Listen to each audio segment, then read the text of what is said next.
Ari, nakikita mo ba yung bagong proyekto ng guro natin? Kailangan nating magtulungan. Oo nga, Lisa. Pero medyo kinakabahan ako. Mahirap yata. Hindi ko pa kasi alam kung paano simulan.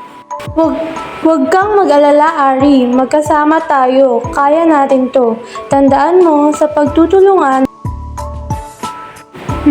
Tama ka, Lisa. Pero paano kung magkamali tayo? walang masama sa magkamali. Ang mahalaga ay matuto tayo. Tinutulungan tayo ng guro para magtagumpay. Magandang araw mga bata. Anong pinag-uusapan ninyo? Guro, tungkol po sa proyekto. Si Ari po kasi medyo kinakabahan. Walang dahilan para kabahan, Ari. Laging tandaan, ang bawat proyekto ay pagkakataon para matuto. Kung magtutulungan kayo, tiyak ay magiging magtagumpay kayo. Salamat po, Guro. Magtutulungan po kami ni Lisa. Oo nga, Ari. Hindi kita iiwan. Sama-sama tayo.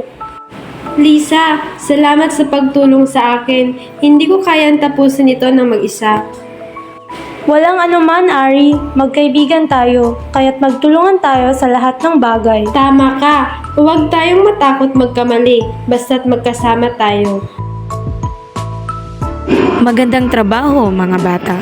Nakita ko kung gaano kayo nagsikap at nagtulungan. Tama nga kayo. Sa pagtutulungan, walang mahirap. Salamat po, Guro. Magandang halimbawa kayo ng tunay na pagkakaibigan at pagtutulungan. Ipagpatuloy ninyo yan. Tandaan mo, Ari, walang imposible kung magkasama tayo. Oo nga, Lisa. Salamat sa pagiging kaibigan.